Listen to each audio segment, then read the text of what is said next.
नमस्कार साथियों, गौरव ज्ञान धारा में आपका स्वागत है। कैसे हैं आप सभी लोग और कैसे चल रही है आपकी तैयारी?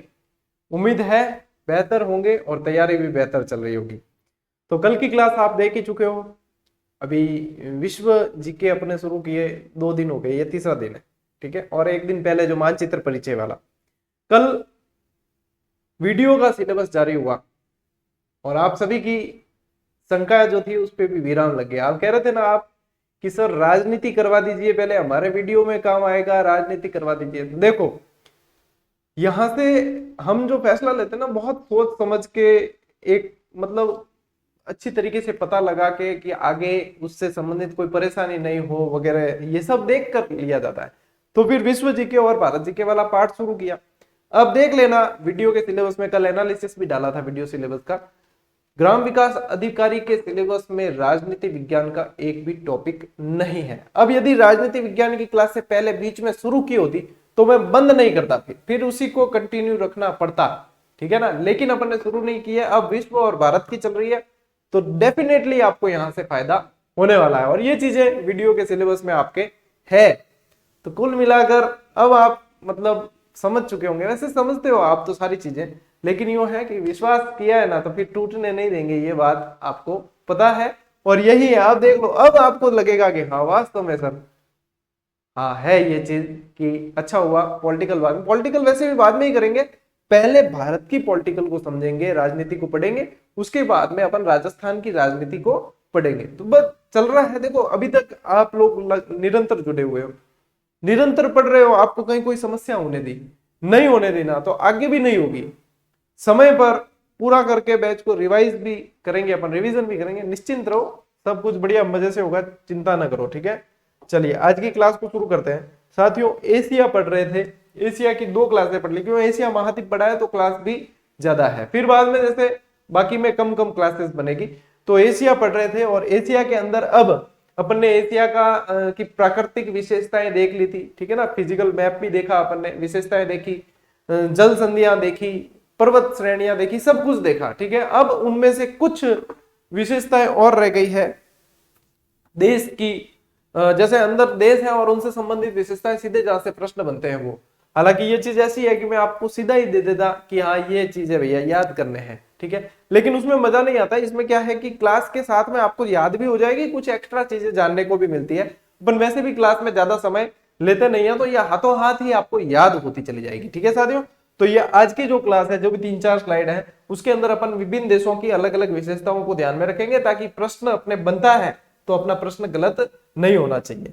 ठीक साथियों, चलिए एशिया की बात चल रही है। एशिया में साथियों विश्व का 44% पेट्रोलियम। अब क्योंकि एशिया खुद भी देखो, पूरे विश्व का देखा जाए तो 30% भूमि रखता है और 60% लगभग जनसंख्या रखता है ना। तो यहाँ पे एशिया का लगभग, विश्व का लगभग 44% पेट्रोलियम का उत्पादन एशियाई देशों में होता है। और फिर उसमें भी देखो, सऊदी अरब जो देश है, वो सऊदी अरब विश्व का 20% पेट्रोलियम का उत्पादन अकेले करता है। यानी कि इतना बड़ा पेट्रोलियम उत्पादक देश है। यदि एशिया का सबसे बड़ा पेट्रोलियम उत्पादक देश देखा जाए तो फिर सऊदी अरब। देखो, अरबियन कंट्री को वैसे भी अपन तेल उत्पादन के लिए जानते हैं। जब भी कहीं कोई समस्या वहां अरबियन कंट्री पर आती है, महंगाई में उछाल होता है ना, कच्चे तेल के दामों में वृद्धि होती है और ये सब चीजें।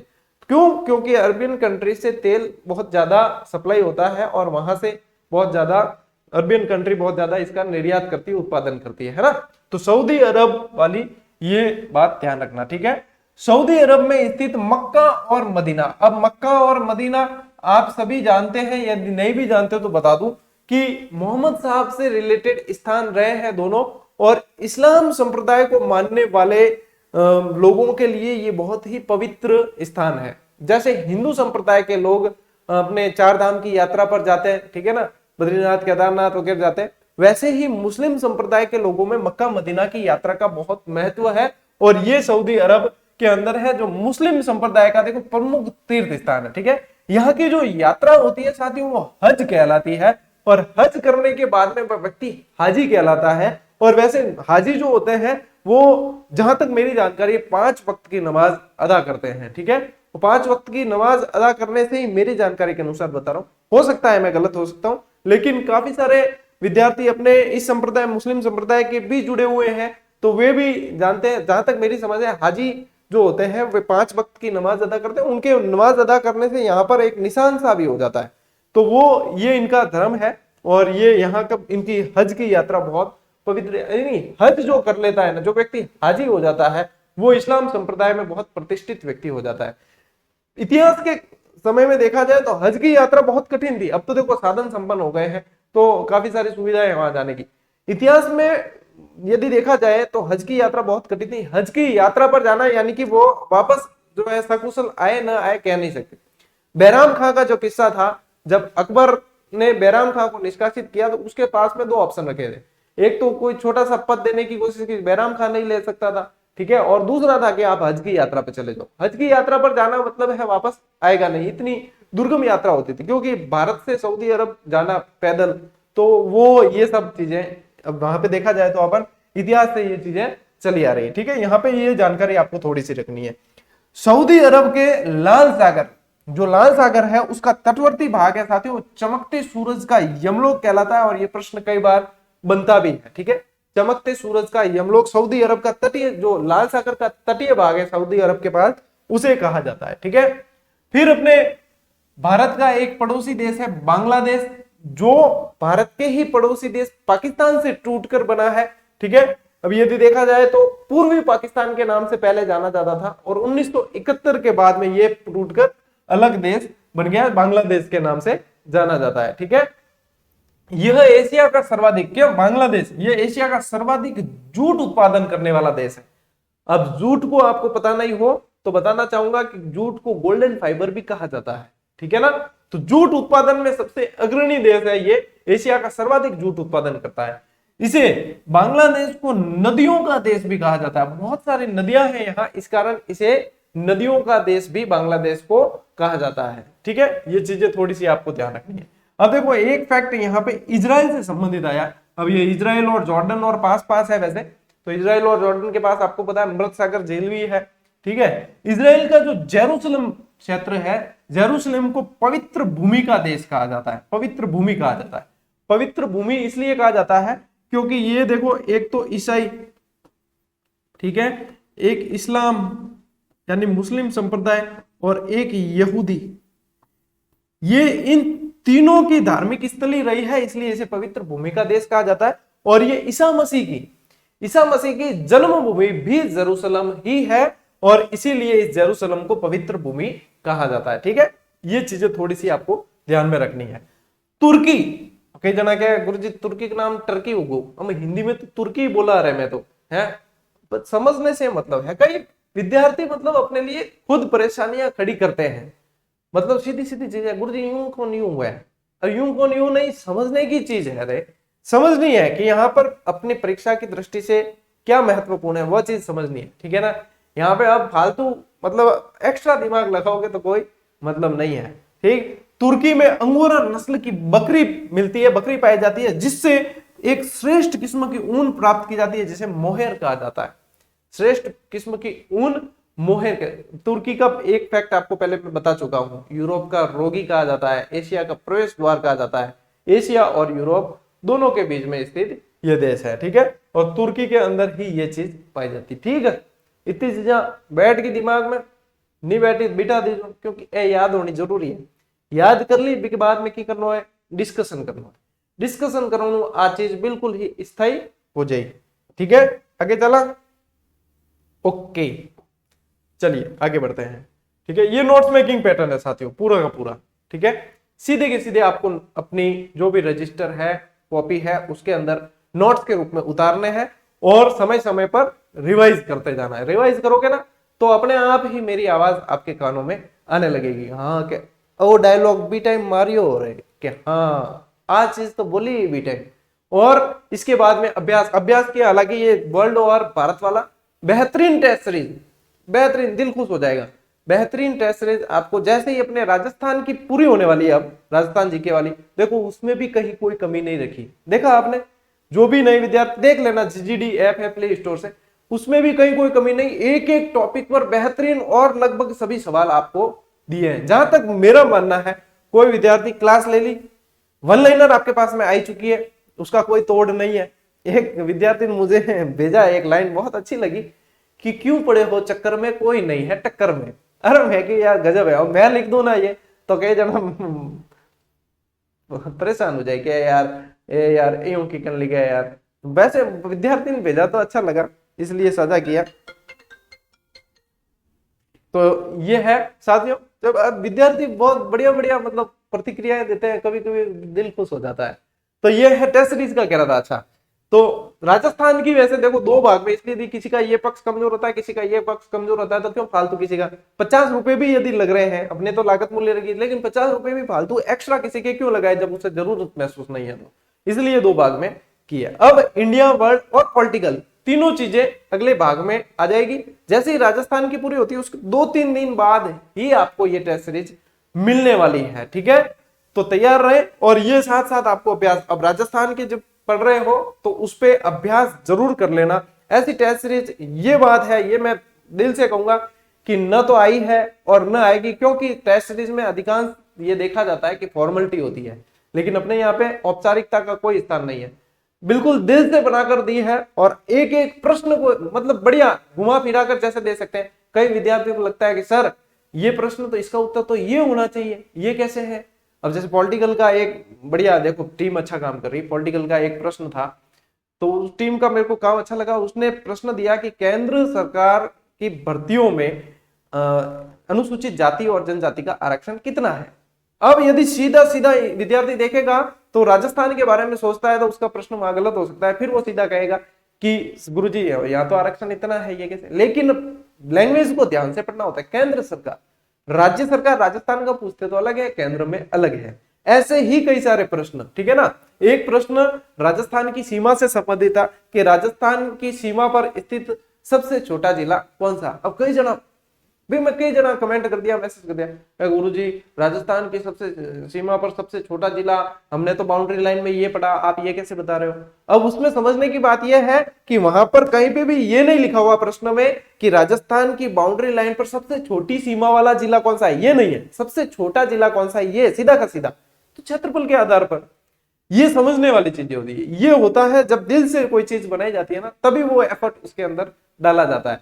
तो इसीलिए ये जरूर कहूंगा कि कोई 50 रुपए में आपके यदि ऐसी कोई टेस्ट सीरीज दे दे तो पहले वो ज्वाइन करना।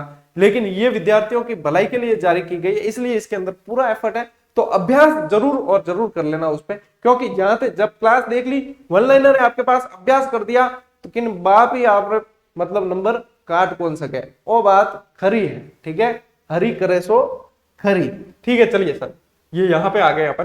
तुर्की के लोग तुर्की को लोग जो है वो भी कौन से लोग पता है, रोमन लोग। तुर्की को रोमन लोग फलों का स्वर्ग कहते हैं, क्योंकि यहां पे रसदार फल बहुत ज्यादा है। ठीक है, फल भी कौन से, रसदार। और फल तो रसदार हो तो ही मजा है। रसदार फल बहुत ज्यादा उत्पादन होता है, फलों का पूरे लिख देते हैं। चलो, रसदार फलों का उत्पादन। तो तुर्की को रोमन लोग जो है वो फलों का स्वर्ग नाम से जानते थे। ठीक है, ये भी थोड़ा ध्यान रखें। अब देखो, इराक और ईरान, कई जनों को यही पता नहीं होता कि इराक और ईरान अलग अलग देश है। ठीक है, तो ये अलग अलग देश है। इराक के उत्तरी पूर्वी जो भाग है, उत्तरी पूर्वी पहाड़ी भाग, उसे कुर्दिस्तान, ये थोड़ा सा यहाँ पे है ना, ध्यान देना आप, उसको कहा जाता है कुर्दिस्तान। और इससे ही मिलता जुलता एक शब्द है खुर्जिस्तान। ठीक है, ये खुर्जिस्तान। ठीक है, तो इसमें ध्यान क्या देना है कि इराक के उत्तरी पूर्वी पहाड़ी भाग वाले क्षेत्र को कुर्दिस्तान कहा जाता है, और ईरान के दक्षिण पश्चिमी क्षेत्र वाले भाग को कुर्दिस्तान कहा जाता है। ठीक है, अब याद कैसे रखोगे कि इराक क में क है और क से कुर्दिस्तान है, क से खुर्जिस्तान नहीं हो सकता, तो फिर ईरान में खुर्जिस्तान आपको याद हो जाएगा। यहां पे कुर्दिस्तान याद हो गया, ईरान में फिर आपकी समस्या नहीं होने वाली। ठीक है, विश्व का सबसे ज्यादा खजूर उत्पादन जो होता है वो आपके होता है इराक के अंदर। ठीक है, लगभग 90% खजूर उत्पादन यहां होता है। सबसे ज्यादा खजूर उत्पादन करने वाला देश आपका इराक है। ठीक है, विश्व का सबसे बड़ा तेल शोधन केंद्र अबादान ईरान के अंदर। ठीक है, ये इराक नहीं ईरान है। ठीक, तो विश्व का सबसे बड़ा तेल शोधन केंद्र जो है वह अबादान ईरान के अंदर है। ये देखो इराक, ईरान, ये यूएई, सऊदी अरबियन कंट्री, ये सब तेल और प्राकृतिक गैस उत्पादन में हमेशा ही अग्रणी रहे हैं। ऐसी बात नहीं है कि भारत और ये तेल उत्पादन नहीं करते। भारत का भी बॉम्बे हाई वाला जो क्षेत्र है, बहुत बढ़िया तेल उत्पादन वहां भी होता है। ठीक है, पाकिस्तान की यदि बात करें तो सुई प्रदेश अभी आएगा, तो वहां पे भी तेल, पेट्रोलियम उत्पादन, तेल उत्पादन वगैरह होता है, लेकिन इनके मुकाबले नहीं होता। ये बहुत ज्यादा तेल उत्पादन करते हैं। ठीक है, देखो ये पाकिस्तान का सुई क्षेत्र, ये देखो आ गया, पाकिस्तान का सुई क्षेत्र पेट्रोलियम के लिए जाना जाता है। अब पाकिस्तान का ही सॉल्ट रेंज है, काला पर्वत भी है यहाँ पे एक। ठीक है, सॉल्ट रेंज जो है वो सेंधा नमक, अब व्रत होता है ना, उपवास वगैरह में, व्रत में भी में वो नमक पानी खाया करा, जो वो नॉर्मल है, टाटान फाटान ए नहीं खावा ज्यादातर जो है। आजकल तो हालांकि टाटा सूर्या नूरियन सब खा ले, बाकी ज्यादातर जो मानते हैं इस चीज को, वो ज्यादातर सेंधा नमक ही खाते हैं व्रत उपवास वगैरह में। ठीक है, तो यहाँ सेंधा नमक, चूना, जिप्सम आदि इस पर्वत से प्राप्त किए जाते हैं। ठीक है, यहाँ इस सॉल्ट रेंज से। पाकिस्तान का ही स्वात घाटी क्षेत्र है जो पाकिस्तान का स्वर्ग कहलाता है। ठीक है, ये भी थोड़ा सा ध्यान रखें। विश्व का सबसे बड़ा द्वीप समूह इंडोनेशिया द्वीप समूह है। कौन सा है? इंडोनेशिया द्वीप समूह। लगभग 17,000 द्वीप है, 17,508 के समथिंग द्वीप है यहाँ पे। सबसे बड़ा द्वीप समूह यह है। इनमें भी सबसे बड़ा द्वीप बोर्नियो है, इंडोनेशिया का ही सबसे बड़ा द्वीप। यहां पे लिख लेता हूं, इंडोनेशिया का, देख लेना, साथ में बोल भी रहा हूं। ठीक है, फिर कहना मत। सबसे बड़ा द्वीप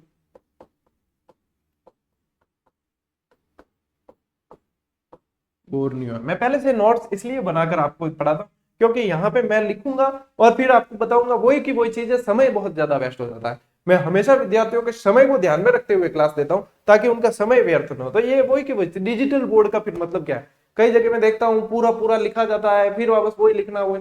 समय बहुत कीमती है साथियों। जब आधे घंटे की क्लास 1.5 घंटे में पूरी हो तो उसका कोई औचित्य नहीं रह जाता। इससे बढ़िया आधे घंटे में अपन ने पूरी कर दी और आधे घंटे में विद्यार्थी रिवाइज करते, तो ये सबसे बेहतर तरीका मेरे हिसाब से। हालांकि सभी का अलग अलग नजरिया होता है। ठीक, चलिए, यहाँ सर्वाधिक सिनकोना कहाँ? इंडोनेशिया के अंदर सर्वाधिक सिनकोना का, सिनकोना एक तरह से वैसे जड़ी बूटी वृक्ष है, और सिनकोना आपको पता हो तो मलेरिया की दवाई बनाने में काम में लिया जाता है। तो विश्व का सबसे, ये भी लगभग 90%, ठीक है ना, विश्व का लगभग 90% उत्पादन सिनकोना का इंडोनेशिया के अंदर होता है। ठीक है, ये बात भी इंडोनेशिया के बांडुंग है, बांडू भी कहते हैं, बांडुंग भी कहते थे। बांडुंग में सिनकोना की सबसे बड़ी मंडी भी है। कि गुरुजी लाइन लिखा दो, ठीक रहे, चलो लिखा देते हैं, ये देख लीजिए आगे। ठीक है, विश्व के, देखो बांडुंग जो है, बांडू या बांडुंग भी कह सकते हो, बांडुंग में इंडोनेशिया में सबसे बड़ी सिनकोना मंडी है, विश्व की सबसे बड़ी। ठीक है ना, विश्व की सबसे बड़ी सिनकोना मंडी है। नेपाल, नेपाल अब आप पता है आपको हिमालयन रेंज के लिए जाना जाता है, तो नेपाल को हिमालय के वरद पुत्र के नाम से भी जाना जाता है। देखो एक एक फैक्ट आपके लिए छांट के लाया हूं जो परीक्षा में आने की दृष्टि से बहुत इंपॉर्टेंट है। ठीक है ना, ऐसा नहीं है कि ये सिर्फ चीजें वो है, ये सीधी आपके दिमाग में बैठने वाली है चीजें, और ये परीक्षा में कई बार देखी जाती है। ठीक है, श्रीलंका जो है, इसका पूर्व नाम इसे सिलोन कहा जाता था। ठीक है, सिलोन द्वीप कहते थे, सिलोन कहा जाता। फिर इसके नाम आपको पता ही है, सिंहली द्वीप, पूर्व का मोती वगैरह कल बताए थे आपको सारे के सारे। ठीक है, तो इस सिलोन के नाम से जाना जाता था। यहाँ की नदी है महावेली गंगा, जो श्रीलंका की सबसे बड़ी नदी है। ठीक है, अफगानिस्तान, अफगानिस्तान की बात करें तो भारत की वैसे सीमा भी लगती है इससे, और भारत का पड़ोसी देश रहा हुआ है, भारत का पहले हिस्सा भी रहा हुआ है। तो अफगानिस्तान को प्राचीन काल में साथियों एरियाना कहा जाता था, एरियाना, और मध्यकाल के अंदर इसे खुरासान के नाम से जानते थे। यदि अपन बृहत्तर भारत की बात करते हैं तो उसमें अफगानिस्तान के ये जो क्षेत्र है वो भी बृहत्तर भारत का क्षेत्र रहे हुए हैं। ठीक है, फर्स्ट ग्रेड के अंदर पढ़ाया था ये चीज। तो ये है साथियों जो खुरासान और एरियाना के नाम से जाने जाते थे। ठीक है, अब वर्तमान में अफगानिस्तान और काबुल इसकी राजधानी है। अफगानिस्तान विश्व में अफीम उत्पादन में सबसे अग्रणी रहा है। अब यहाँ पे भी लगभग 90% अफीम उत्पादन, ड्रग्स पर आधारित अर्थव्यवस्था यहाँ की बहुत ज्यादातर ड्रग्स पर आधारित अर्थव्यवस्था रही है। ठीक है, भारत का वैसे मित्र देश रहा है, ये कई जगह सहायता की है भारत ने, अफगानिस्तान ने भारत की एक दूसरे से मित्रता निभाई है इन्होंने। ठीक है, अब देखो कुछ जो नाम है उपनाम, देखो चावल उत्पादन में कल अपन ने चीन को पढ़ा था, तो चीन को चावल का कटोरा कहा जाता है, ठीक है। चीन का पालना वीहो नदी कहलाती है। पूर्व का ब्रिटेन, जापान, अब जापान पूर्व में है तो पूर्व का ब्रिटेन। दक्षिण का ब्रिटेन की बात करेंगे तो न्यूजीलैंड आएगा, ठीक है ना। न्यूजीलैंड भी एक द्वीप समूह है, ठीक है, बहुत छोटे छोटे द्वीप है वो। जापान का डेट्रॉयट नगोया नगर को कहा जाता है, ठीक है। दक्षिण पूर्वी एशिया का कोलकाता जकार्ता को कहा जाता है, ये जकार्ता इंडोनेशिया के अंदर ही है, ठीक है। जापान का पिट्सबर्ग याफ्ता नगर को कहा जाता है, याफ्ता नगर, ठीक है। अब पिट्सबर्ग से संबंधित एक कल मैंने शायद वो अपने रूस वाले में ये कह दिया कि ये भारत का वेनिस है, ऐसे शायद ऐसा बता दिया, वो उत्तर का वेनिस है, उत्तर भारत का वेनिस ऐसे कह दिया मैंने। देखो भारत तो हमेशा दिमाग में अपने रहता ही है और भारत को कोई दिमाग से निकाल भी नहीं सकता, तो ये वो कह सकते हो आप स्लिप ऑफ टंग, तो उसको आप उत्तर भारत की जगह उत्तर का वेनिस माने, ठीक है। उत्तर का वेनिस या उत्तर एशिया का वेनिस कहा जाता है, ठीक है। तो पिट्सबर्ग के बारे में भी कल बताया था। तो ये है साथियों कुछ चीजें हैं जो आपको ध्यान में रखनी है। अब क्योंकि कल जो एक वो नक्शा दिया था आपको 2 टुकड़ों में दिया था, तो आज इस नक्शे को मैंने यहाँ पे आपके लिए साथ में ऐड कर दिया है। एक ध्यान रखना, एक आपके ये गोबी मरुस्थल, गोबी और तकलामाकन आपको कल बताया ना चाइना में शीत मरुस्थल है, ठीक है। अब एक भाई का मैसेज आया कि सर आपने गोबी को चीन में बता दिया, मैंने तो मंगोलिया में पढ़ा है, ठीक है। ये लो मंगोलिया, मंगोल जाति ज्यादा निवास करती है, ठीक है, एशिया का ही। चीन के ऊपर आप देखोगे तो पता जाएगा भाई, चीन और मंगोलिया दोनों के अंदर फैला हुआ। अब थार का मरुस्थल पढ़ लोगे तो सिर्फ थार भारत में थोड़ी है, पाकिस्तान में भी तो है। तो ऐसा नहीं है कि एक ही क्षेत्र में है सारा चीज आ गई, वो नहीं है। तो ये चीन प्लस मंगोलिया दोनों के अंदर है। मंगोलिया के अंदर पढ़ाया तो आपने गलत नहीं पढ़ाया, मैंने चीन बता दिया तो मैंने भी गलत नहीं बताया। चलिए नक्शे के अंदर देख लो मंगोलिया का, ये रहा देखो मंगोलिया, ये चाइना के उत्तर में, ठीक है। अब ये गोबी डेजर्ट अगर आप देखोगे ये यहाँ पे लिखा हुआ भी इस तरीके से, अब ये यहाँ पे भी लिखा हुआ है, यहाँ पे भी लिखा हुआ है, चाइना में भी है वो भी। यहाँ पे कुछ चीजें साथियों ऐसी होती है जो आपको अपने स्तर पर भी विश्लेषण करना होता है, और नहीं तो इसके लिए आपको सबसे बड़ा मास्टर आपके पास में गूगल, ठीक है ना, वहां पे आप सर्च कर लिया करो, यहाँ कमेंट करके, और फिर इंतजार करना कि क्या पता गुरुजी दे जवाब नहीं दे। मैं तो फिर भी दे देता हूँ, कई चैनल वाले देते ही नहीं है।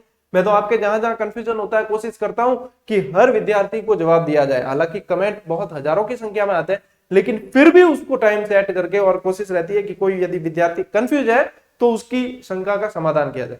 अब कोई तो मतलब ऐसे देखो बहुत सारे सवाल आते हैं जिसके जवाब नहीं दिए जा सकते, किसी की डिग्री से रिलेटेड आता है, किसी की क्या, तो वो यूं होता है। कई जैसे ऐसे आते हैं जैसे विडो से रिलेटेड या परित्यक्ता, तो इसके अंदर मतलब लीगल एडवाइजर से एडवाइस लेनी ठीक रहती है ना, कि सर मेरे परित्यक्ता की वो कोर्ट से ऑर्डर नहीं आया है या वो ऐसा। तो इसके अंदर देखो मैं बता भी दूंगा, वो इतना काम नहीं आएगा जितना कि आप किसी लीगल एडवाइजर से एडवाइस लोगे वो काम आती है। तो वहां पे मैं फिर बचता हूं जवाब देने से, क्योंकि जहां पे देखो जानकारी कम होती है, फालतू ज्यादा वो नहीं है जानकारी, फिर भी बताने से क्या मतलब है ना। तो वहां पे मैं यही कहता हूं कि आप लीगल एडवाइजर से ज्यादा मतलब सलाह लोगे वो ज्यादा हितकारी होगी। मैं हर चीज में आपको सब कुछ बता सकूं, मैं इतना कोई विद्वान नहीं हूं। आप लोगों के जैसा ही सामान्य इंसान हूं, कोशिश करता हूं कि आप लोगों की सहायता हो सके और आप लोग अच्छी तरीके से पढ़ाई कर सके, बस ये प्रयास रहता है। और इसी वजह से स्टूडेंट्स इतना चाहते हैं, प्रेम करते हैं, स्नेह रखते हैं, ठीक है। तो ये साथियों नक्शा आप लोगों के साथ में आज शेयर कर दिया वापस, तो इनको संभाल के रखें, है ना। एक विद्यार्थी ने कहा भी था, ये फिलीपींस है साथियों, फिलीपींस के यहाँ पे ये मनीला भी है, ठीक है। और यहाँ पे विश्व का सबसे बड़ा चावल अनुसंधान केंद्र है।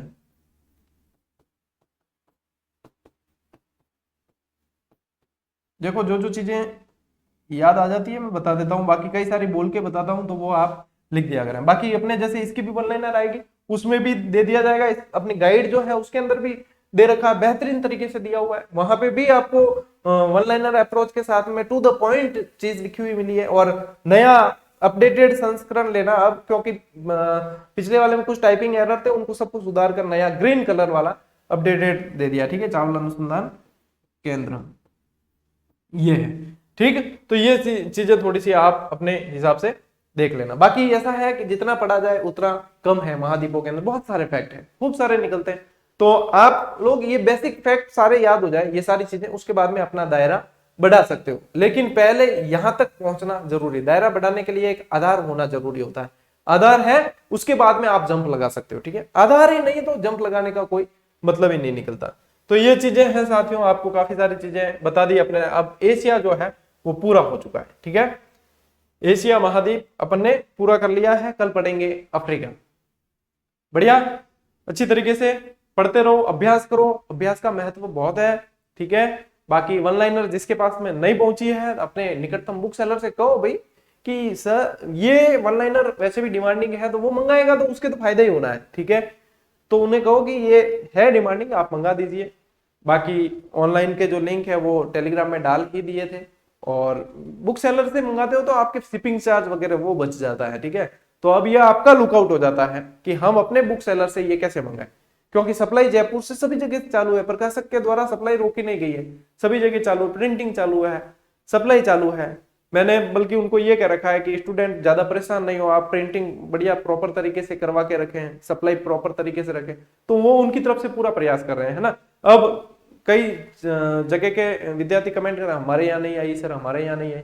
तो आपकी कंपटीशन की जहाँ बुक्स मिलती है ना, वहां पे बताएं कि ये किताब हमें चाहिए, और वो मंगा कर दे देंगे, और ये बेहतरीन ही साबित होगी, इतना विश्वास है। क्योंकि जिस चीज के प्रति मेहनत दिल लगा के की जाए ना, तो उसके लिए व्यक्ति कॉन्फिडेंस के साथ कह सकता है कि ये चीज ऐसी है, और ये आप देखेंगे कि ये वास्तव में आपके काम आने वाली है।